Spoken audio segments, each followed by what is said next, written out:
নমস্কার, মিতামণি ফ্যামিলি ব্লগে সবাইকে স্বাগতম। আজকে আমি রান্না করব সয়াবিন দিয়ে আলু দিয়ে তরকারি। তো এখন আমি সয়াবিনগুলোকে জল দিয়ে আমি ভিজিয়ে রাখবো।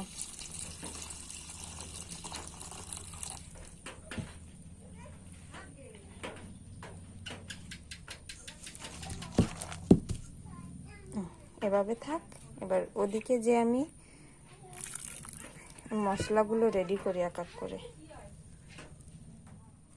যে গুঁড়া মশলা দিয়ে রান্না করব, তাই আমি আগে গুঁড়া মশলাগুলো আমি জলে ভিজিয়ে রাখবো।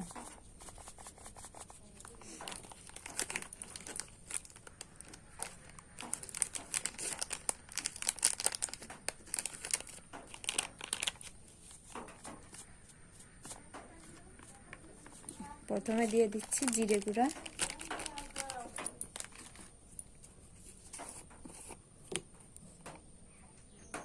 ধনিয়ার গুঁড়া,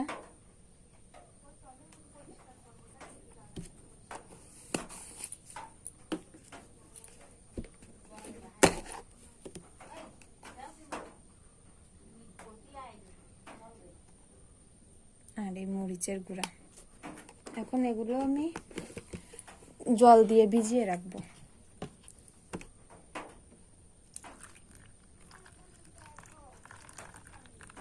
তাহলে মশলাটা খুব ভালোভাবে ফুলে উঠবে। আমি ছোট ছোট করেই সবগুলো আলুই কেটে নিয়েছি। এখন যাব আমি চুলার কাছে। এই যে এভাবে আমি চটকে চটকে আমি জলটা বের করে 2 থেকে 3 বার আমি ভালোভাবে ধুয়ে নেব। দেখুন বন্ধুরা, জল দিয়ে আগে থেকে ভিজিয়ে রাখলে সয়াবিনগুলো কত বড় হয়ে যায়।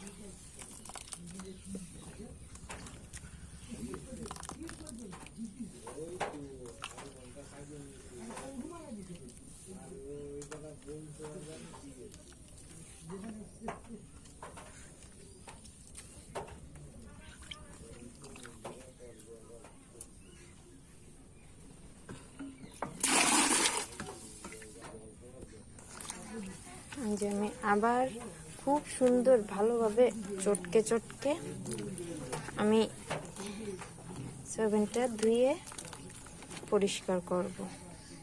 এই যে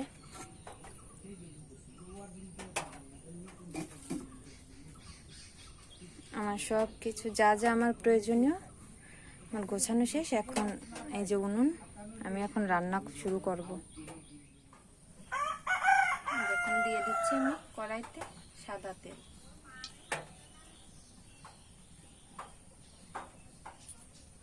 এখন আমি সয়াবিন আর আলুটা দিয়ে দেব।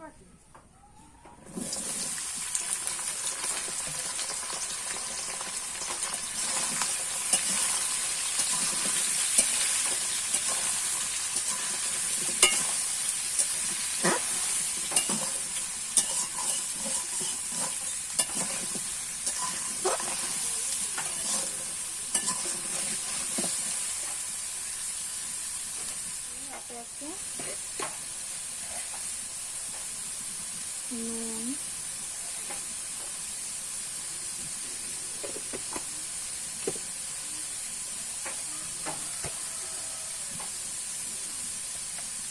হলুদের গুঁড়া। আগে আমি এই দুটো দিয়েই একবার উল্টে পাল্টে নিব।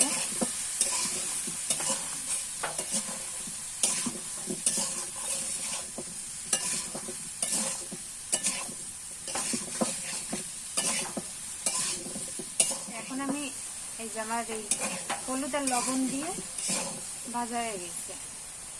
এখন আমি দিয়ে দেবো আগে থেকে যে ভিজিয়ে রেখেছিলাম জিরে, ধনিয়া আর শুকনো মরিচের গুঁড়া। এই যে আমি এখন এটা দিয়ে দেবো।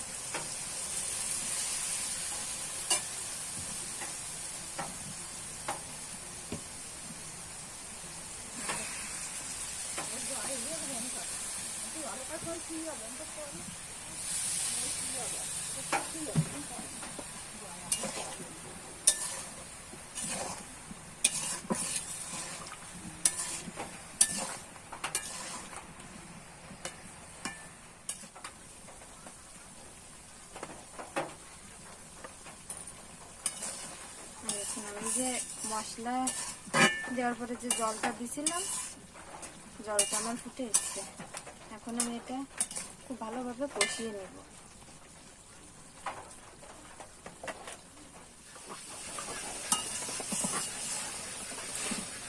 দেখুন বন্ধুরা, আমার কষানোটা শেষের পথে।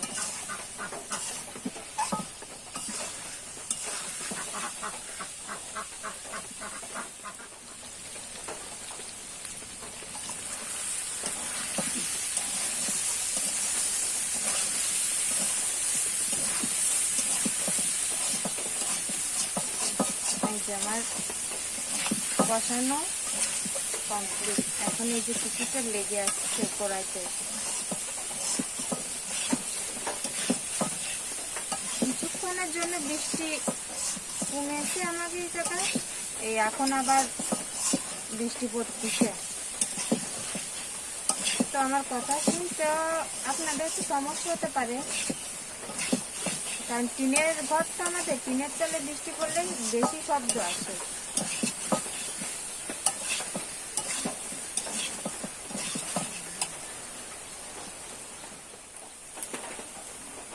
এখন আমি ঝোলের জন্য জল দিয়ে দিচ্ছি।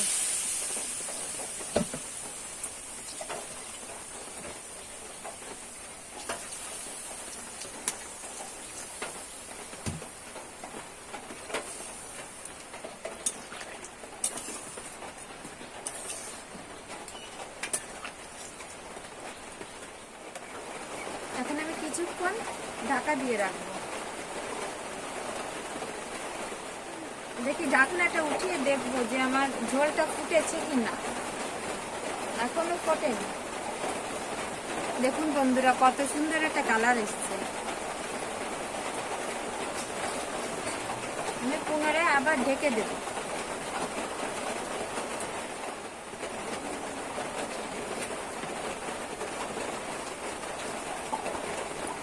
এই যে আমার তরকারিটা ফুটে এসেছে।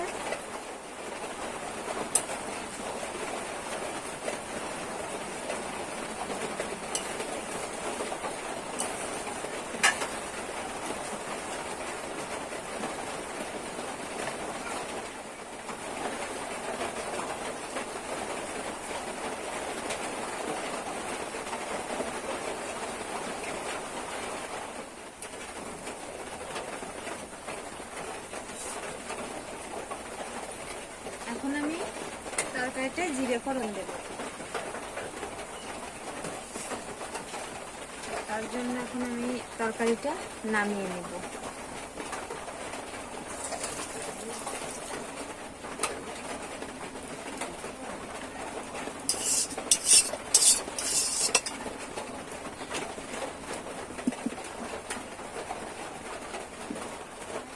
দিয়ে দেব সাদা তেল।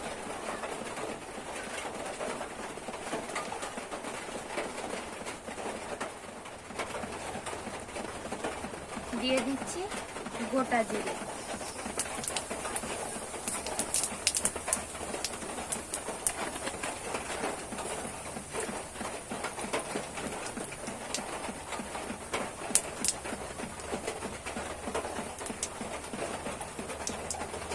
জিরেটা যখন একটু কালো কালো হয়ে আসবে তখন দিয়ে দেব আমি তেজপাতা।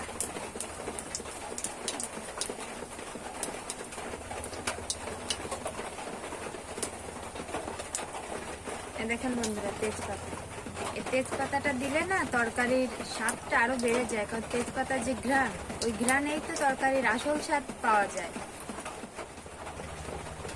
এখন আমি দিয়ে দেব তেজপাতা।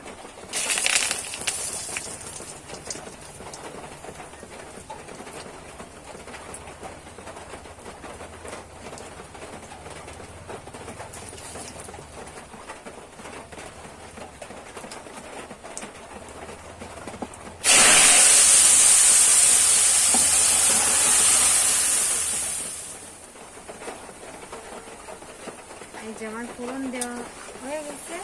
এখন আমি আবার খানিক সময় জাল করে তারপরে যখন ঝোলটা গামা গামা হবে তখন নামিয়ে নেব।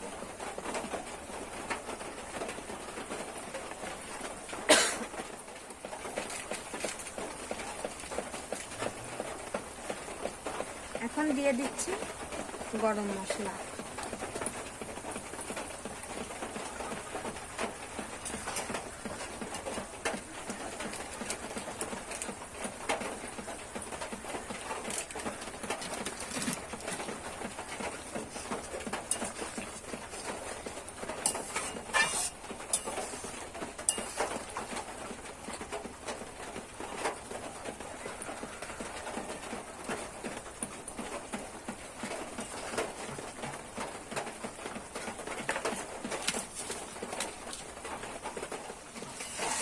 এই দেখেন বন্ধুরা, এই যে আমার সয়াবিন আলুর তরকারি এই হয়ে গেছে।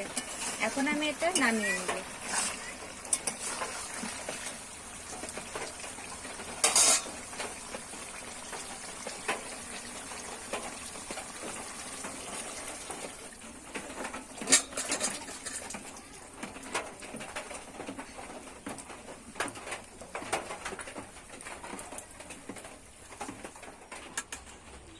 এই দেখেন বন্ধুরা, আমার সয়াবিন আর আলুর তরকারি যে রান্না করা কমপ্লিট।